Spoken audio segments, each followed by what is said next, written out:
Berapa nomor penerbangannya? Ayo, cepat. Kita berhasil. Woohoo! Terima kasih.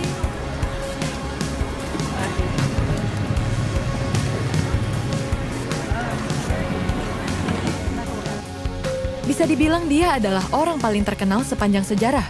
Lebih dari 2 miliar orang mengaku pengikutnya. Itu sepertiga populasi dunia. Dia digambarkan dalam seni dan sastra melebihi tokoh-tokoh manapun. Majalah Time menyebutnya orang paling berpengaruh yang pernah hidup. Tapi siapakah Yesus?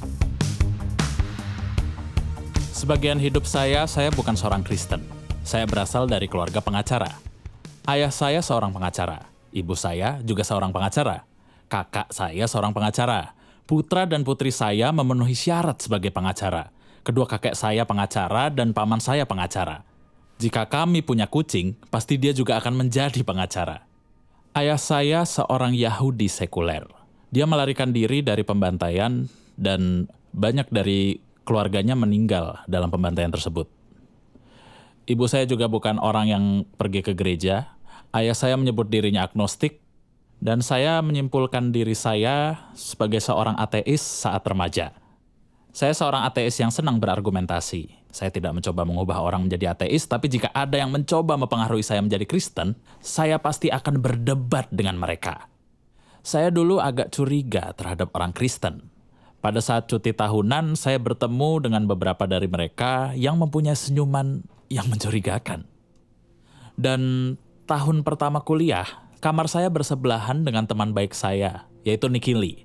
Dan saya memperingatkan dia tentang orang-orang Kristen ini dan berkata, jangan biarkan mereka masuk ke kamarmu apapun alasannya. Tapi sudah terlambat. Ternyata dia telah bertemu dengan beberapa dari mereka dan suatu saat dia dan pacarnya yang sekarang menjadi istrinya, Sila, datang dan berkata bahwa mereka telah menjadi orang Kristen. Saya takut. Mereka ini orang baik. Lalu saya berpikir bagaimana saya dapat membantu mereka. Dan karena saya tidak tahu, jadi sebaiknya saya menyelidikinya.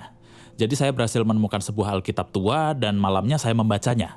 Saya mulai dari Perjanjian Baru. Saya membaca Injil Matius, Markus, Lukas, dan di pertengahan Injil Yohanes sekitar pukul 3 pagi saya tertidur. Besok harinya saya lanjut membaca sepanjang hari. Sampai hari berikutnya dan hari berikutnya lagi. Saya masih mahasiswa jadi saya tidak punya pekerjaan. Dan ketika sampai di akhir Perjanjian Baru, saya sampai pada kesimpulan bahwa semua itu benar. Anda tidak dapat membuktikan kekristenan secara matematis atau secara ilmiah.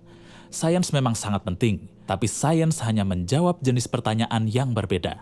Sains menjawab pertanyaan seperti kapan dan bagaimana dunia ini muncul, tetapi tidak dapat menjawab pertanyaan siapa dan mengapa. Misalkan saya mempunyai kue di sini, yang saya buat, dan memberikannya kepada ilmuwan. Lalu ilmuwan itu akan menjawab bagaimana kue itu dibuat. Mereka juga mungkin dapat memberitahu kapan kue itu dibuat. Tetapi hanya saya yang dapat memberitahu Anda siapa pembuatnya dan mengapa. Hanya pembuatnya yang bisa melakukannya, dan hanya saya yang dapat berkata saya membuat kue itu. Dan memberitahu mengapa saya membuat kue itu. Sama halnya dengan alam semesta ini. Hanya Sang Pencipta yang dapat mengungkapkan siapa yang membuat dunia ini dan mengapa. Dan di dalam kekristenan, dinyatakan bahwa ia telah melakukannya. Sang Pencipta telah menyatakan dirinya. Dan ia menyatakannya dalam pribadi Yesus. Dan buktinya bukanlah bukti ilmiah. Itu bukan satu-satunya jenis bukti yang ada, melainkan bukti sejarah. Ketika saya menjadi pengacara, bukti itulah yang kami andalkan. Kami mengandalkan bukti sejarah untuk dipresentasikan kepada juri. Itu adalah hal-hal yang terjadi di masa lalu dan mereka tidak ada di sana saat kejadian. Dan setiap kali juri menjatuhkan vonis, maka itu dilakukan dengan langkah keyakinan berdasarkan bukti. Saya sendiri tidak akan menjadi seorang Kristen jika tidak percaya dengan adanya bukti. Saya tidak bisa mengambil langkah iman yang buta. Dan bagi saya, iman kepada Yesus adalah langkah iman berdasarkan bukti sejarah yang baik. Mengapa mulai dengan Yesus? Anda mungkin bertanya. Saya bahkan tidak percaya adanya Tuhan, tapi saya percaya adanya Tuhan melalui Yesus. Karena kebangkitan Yesus dengan kuat menunjukkan bahwa dunia ini memiliki pencipta, dan pencipta itu dapat terlihat melalui sudut pandang dari Yesus. Yesus dari Nazaret diyakini telah berjalan di bumi ini sekitar 2000 tahun yang lalu. Tapi apakah ada bukti bahwa dia benar-benar ada? Ya, sebenarnya ada cukup banyak bukti. Ahli sejarah tidak akan menyangkal adanya Yesus. Sejarawan Romawi Tacitus dan Suetonius menulis tentang Yesus. Sejarawan Yahudi abad pertama, Josephus, menggambarkannya sebagai Yesus, sang pelaku hal-hal yang luar biasa. Lalu ia menggambarkan penyalipan dan dugaan kebangkitannya. Jadi, ada bukti di luar Perjanjian Baru tentang keberadaan Yesus. Tapi sebagian besar bukti berasal dari dalam Perjanjian Baru. Dan terkadang orang berkata, Perjanjian Baru sudah lama sekali ditulis. Bagaimana kita tahu apa yang tertulis tidak berubah selama bertahun-tahun? Jawabannya adalah kita tahu, karena ada sebuah ilmu yang disebut kritik tekstual. Kritik tekstual memeriksa jumlah salinan teks awal yang ada saat ini dan melihat jarak waktu antara dokumen asli dan salinan terdahulu yang kita miliki. Dan pada dasarnya semakin banyak dan semakin lama manuskrip yang ada, semakin sedikit keraguan tentang aslinya. Jadi, mari kita bandingkan Alkitab dengan teks lain dalam sejarah kuno yang banyak digunakan di sekolah dan universitas. Mari kita lihat sejarawan Yunani Herodotus dan Thucydides. Mereka menulis di abad ke-5 sebelum Masehi. Tetapi salinan paling awal dari tulisan-tulisan mereka yang ada berasal dari tahun 900 Masehi dan ada selang waktu 1300 tahun. Bahkan kami hanya memiliki 8 salinan manuskrip ini. Atau lihatlah sejarawan Romawi Tacitus. Ada jarak 1000 tahun antara saat bukunya ditulis dan manuskrip pertama kami. Dan hanya ada 20 salinan. Atau klasik lainnya Caesar's Gallic War. 950 tahun antara bukunya ditulis dan salinan manuskrip pertama kami. Dan hanya ada 9 atau 10 manuskrip ini. Juga dengan History of Rome, karya Livy yang terkenal. Berjarak 900 tahun antara bukunya yang ditulis dan manuskrip pertama kami. Dan hanya ada 20 salinan. Tetapi di Perjanjian Baru sangat berbeda. Perjanjian Baru ditulis sekitar 40 dan 100 Masehi. Dan kami memiliki bukti manuskrip yang berasal dari 130 Masehi. Dan manuskrip lengkap pada 350 Masehi. Dan ada lebih dari 5.300 manuskrip Yunani, 10.000 terjemahan Latin, dan 9.300 lainnya.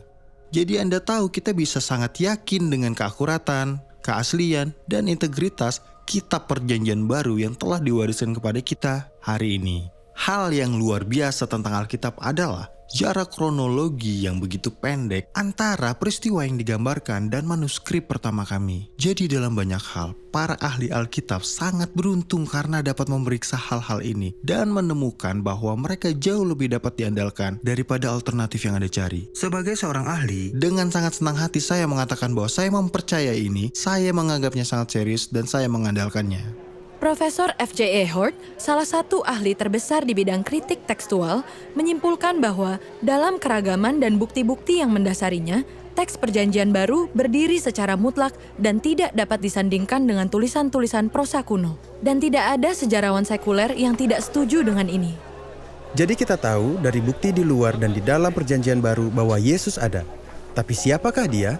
Ya, kita tahu bahwa dia sepenuhnya manusia. Dia memiliki tubuh manusia. Dia makan, minum, berkeringat, lelah, menderita sakit, dan dia memiliki emosi manusia, rasa cinta, gembira, sedih, dan pengalaman manusia. Tumbuh dalam keluarga, pendidikan, memiliki pekerjaan, dicobai, dan dia mengalami kehilangan, penderitaan, siksaan, dan bahkan kematian. Banyak orang berkata, oke, dia adalah manusia, tapi sekedar manusia. Mungkin dia seorang guru agama yang hebat, tapi tidak lebih dari itu. Yang lain mungkin berkata, dia lebih dari itu. Bono, vokalis band U2 berkata, menurut saya, Anda tidak dapat mengatakan dia sekedar pemikir atau filsuf yang hebat. Karena sebenarnya, dia berkeliling mengatakan dirinya sang Mesias. Itu sebabnya dia disalibkan. Dia disalibkan karena mengatakan dirinya anak Allah. Jadi menurut saya, antara dia memang anak Allah atau dia gila.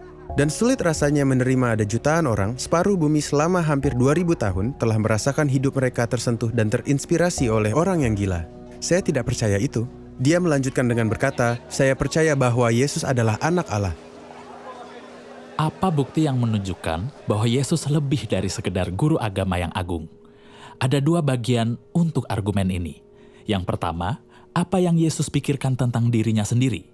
Karena jika Yesus tidak menganggap dirinya Tuhan, maka argumen berakhir. Tapi jika ya, bagian kedua dari argumennya adalah apakah dia benar? Jadi apa pendapat Yesus tentang dirinya? Bukti yang pertama adalah ajaran yang Yesus berikan berpusat pada dirinya. Banyak guru agama hebat yang tidak melakukan itu. Mereka berkata, jangan lihat saya, lihatlah kepada Tuhan. Sedangkan Tuhan Yesus dengan kerendahan hati menunjukkan dirinya dalam mengarahkan manusia kepada Tuhan. Dan ia berkata, lihat aku, datanglah padaku. Kita sudah membahas tentang pencarian makna dan tujuannya, rasa kelaparan spiritual yang tidak dapat dipuaskan oleh hal apapun. Yesus berkata, akulah roti kehidupan. Akulah yang dapat memuaskan rasa lapar rohani itu. Ketergantungan adalah masalah besar dalam masyarakat. Yesus berkata, apabila anak itu memerdekakan kamu, kamu pun benar-benar merdeka. Lalu beban yang kita bawa seperti kekhawatiran, kegelisahan, kesalahan, ketakutan. Ia berkata, datanglah kepadaku semua yang letih lesu dan berbeban berat. Aku akan memberikan kelegaan kepadamu. Yesus berkata, barang siapa menyambut kamu, ia menyambut Tuhan. Dan barang siapa menyambut Tuhan, ia menyambut Allah. Barang siapa telah melihat aku, dia telah melihat Tuhan. Pengampunan adalah jantung dari kekristenan. Yesus menghampiri orang-orang dan berkata dosamu telah diampuni. Jika seseorang berdosa terhadap Anda, ampuni mereka. Tapi Anda tidak bisa begitu saja menghampiri orang dan berkata dosamu telah diampuni. Saat Yesus mengatakan itu, para ahli Taurat berkata, siapa yang dapat mengampuni dosa selain Allah sendiri? Tapi Yesus dapat melakukannya. Yesus berkata, ia datang untuk memberikan nyawanya agar manusia dapat diampuni. Salah satu pernyataan Yesus dicatat dalam Injil Yohanes pasal 10 ayat 30. Yesus berkata, aku dan Bapa adalah satu.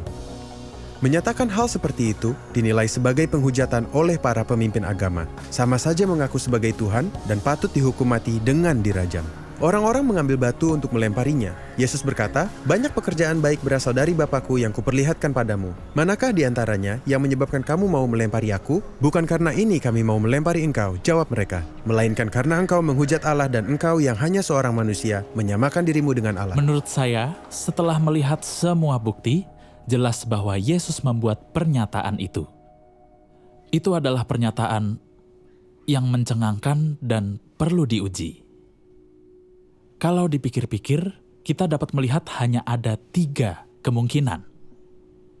Itu tidak benar, dan Yesus tahu itu tidak benar dalam hal ini ia seorang penipu, atau itu tidak benar dan dia tidak menyadarinya, ia benar-benar mengira dia anak Allah, yang dalam hal ini dia tertipu.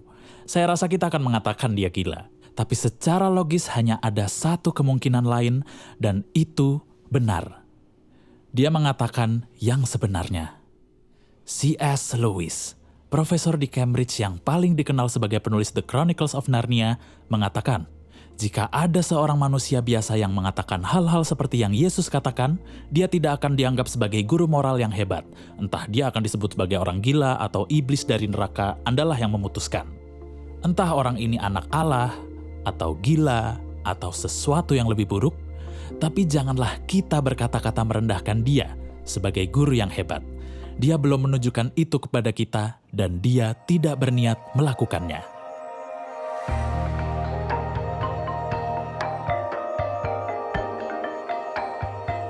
Yesus, siapa? Yesus, Nabi mungkin ya? Sama Bunda Maria beda ya? Atau sama ya? Gak tahu ya, aku gitu sih. Rambut panjang, berewokan. Sosok teman yang benar-benar bisa nemenin aku sih setiap hari kayak gitu. Juru selamat. Selain juru selamat juga seorang bapak, karena saya kan anak yatim tuh dari kecil. Jadi saya menganggap Yesus itu adalah bapak saya. Dia adalah Mesias dan penebus hidup saya. Kalau aku sih yang nggak tahu nama Yesus itu tadi, cuman nggak tahu tuh Yesus siapa. Good question. Saya juga mempertanyakan siapa itu Yesus gitu. Serupa manusia, cuman dia diberikan kuasa dari Tuhan untuk menebus dosa-dosa manusia. Menurut aku Yesus adalah sahabat yang paling baik bagi aku. Kenapa? Karena ketika aku ada masalah, ya aku datang sama dia.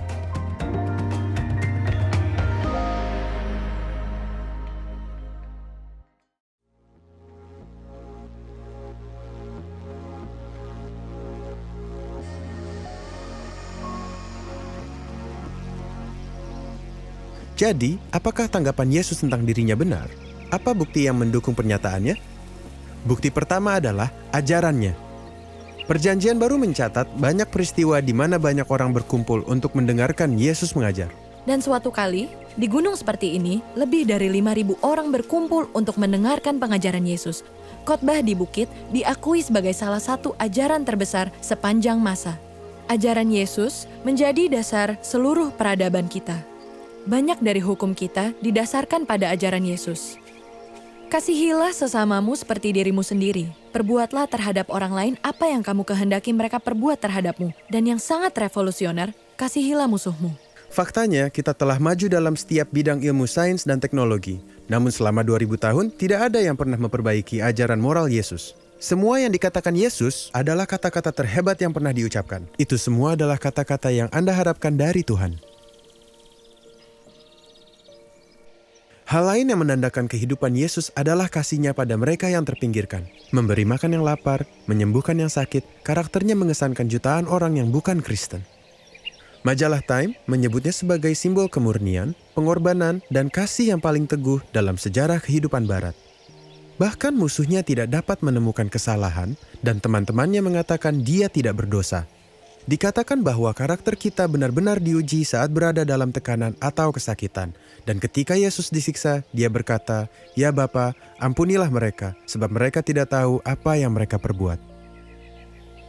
Bukti lain adalah penggenapan nubuat di Perjanjian Lama. Tak ada seorang pun dalam sejarah yang memiliki banyak koleksi buku yang ditulis tentang mereka sebelum mereka lahir. Yesus menggenapi lebih dari 300 nubuat dalam Perjanjian Lama. 29 di antaranya digenapi dalam satu hari. Dia bisa saja diduga sebagai semacam penipu yang cerdik yang sengaja menipu orang. Dia membaca semua nubuat ini dan berpikir, "Baik, saya akan menjalankannya dan menggenapi semuanya dalam hidup saya." Masalah yang pertama dari teori itu adalah banyaknya jumlah nubuat. Lalu fakta bahwa secara manusiawi dia tidak memiliki kendali atas banyak hal, atas nubuat-nubuat tentang cara pasti kematiannya, tempat pemakamannya, bahkan tempat kelahirannya. Penipu yang pandai akan berkata, "Ya ampun, saya seharusnya lahir di Bethlehem."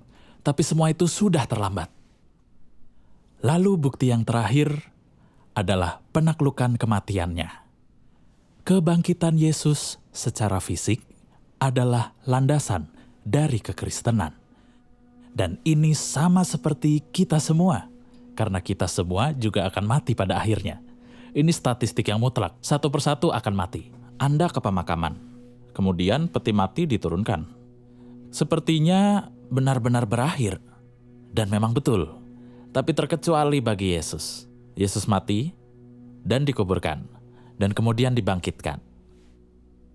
Dalam hal ini, kematian telah ditaklukkannya. Tapi apakah ini hanya angan-angan?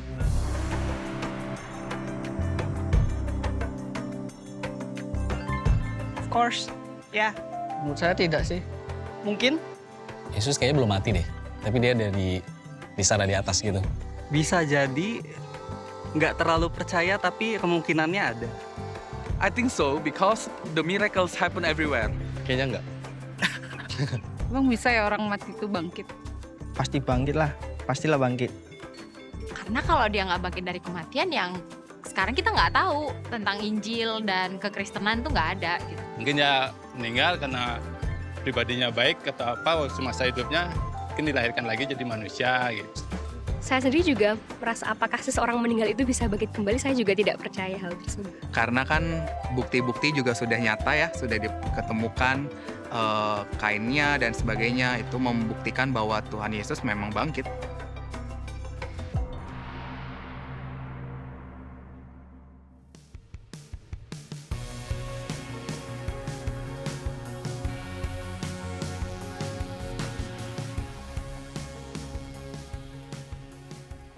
Ada 4 bukti kebangkitan. Yang pertama adalah hilangnya Yesus dari kubur. Tak seorang pun bisa menjelaskan secara detail tentang bagaimana jasad Yesus tidak ada dalam kubur di hari pertama Paskah itu. Orang-orang mempunyai berbagai macam penjelasan. Misalnya, mungkin para penjaga mencuri mayatnya. Jika begitu, mengapa mereka tidak mengatakannya ketika orang-orang mulai mengatakan dia telah bangkit dari kematian? Atau mungkin perampok mencuri mayatnya? Tapi saat para murid mendengar Yesus telah menampakkan dirinya, mereka berlari ke kubur dan menemukan kubur itu tidak kosong. Di dalam kubur itu ada kain kafan yang tadinya membungkus Yesus. Satu-satunya barang berharga yang seharusnya dicuri masih ada di sana. Kainnya jatuh seperti kepompong yang berubah menjadi kupu-kupu. Dan kain yang tadinya membungkus kepala Yesus telah dilipat dan diletakkan di tempat yang berbeda. Dan ketika mereka melihat itu, mereka percaya. Yang kedua adalah kehadirannya bersama para murid. Yesus terlihat di lebih dari 11 kesempatan, salah satunya oleh sekelompok sekitar 500 orang. Orang-orang berkata, oh itu bisa saja halusinasi. Ya, halusinasi bisa terjadi pada orang yang sangat tegang, gugup, atau imajinatif, atau orang-orang yang sakit atau menggunakan obat-obatan. Tapi para murid tidak masuk dalam kategori manapun. Ada yang sinis seperti Thomas, ada nelayan yang tangguh, ada pemungut cukai, dan pemungut cukai tidak berhalusinasi. Bukti ketiga adalah transformasi yang kita lihat dalam diri para murid. Inilah sekelompok orang yang kecewa, putus asa karena pemimpin mereka telah mati. Dan tiba-tiba mereka diubahkan. Mereka mulai berkata, kami telah melihat Yesus. Dia benar-benar hidup dan berkeliling memberitahu semua orang. Setelahnya, bisa dikatakan hampir semua dari mereka dibunuh, disalibkan, disiksa, dipenggal karena keyakinan mereka. Dan jika mereka berbohong, mereka dapat mengatakan, tidak, itu tidak benar. Tapi mereka tidak pernah mengatakannya, karena mereka tahu itu benar dan telah mengubah hidup mereka. Dan hasilnya, gerakan luar biasa ini menyapu seluruh dunia. Dan itu adalah gerakan yang belum pernah terjadi dalam sejarah umat manusia. Dan keempat, masih terjadi sampai sekarang. Sekarang ada lebih dari 2,3 miliar orang Kristen di seluruh dunia, dari setiap etnis, benua, kebangsaan, latar belakang ekonomi, sosial, dan intelektual. Semuanya berbicara tentang perjumpaan dengan Yesus Kristus yang bangkit.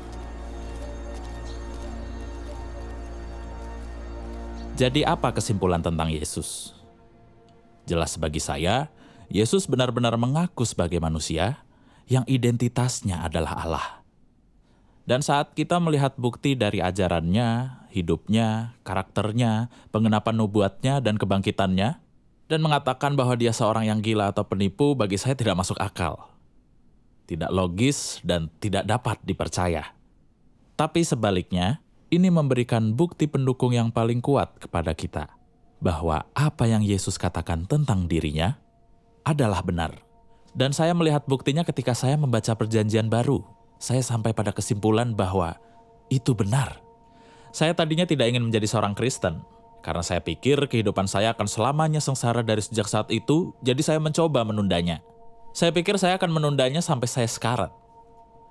Dan lalu saya sadar bahwa itu pembohongan intelektual.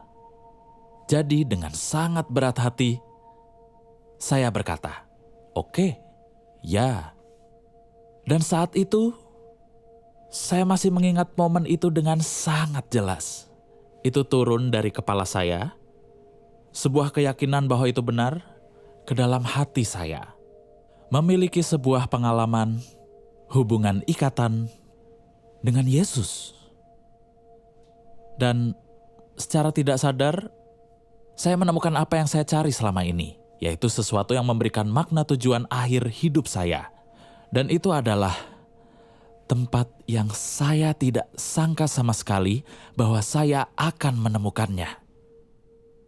Tapi saat itu saya menemukan bahwa yang Yesus katakan itu benar. Yesus berkata, aku datang supaya kamu mempunyai hidup dan mempunyainya dalam segala kelimpahannya.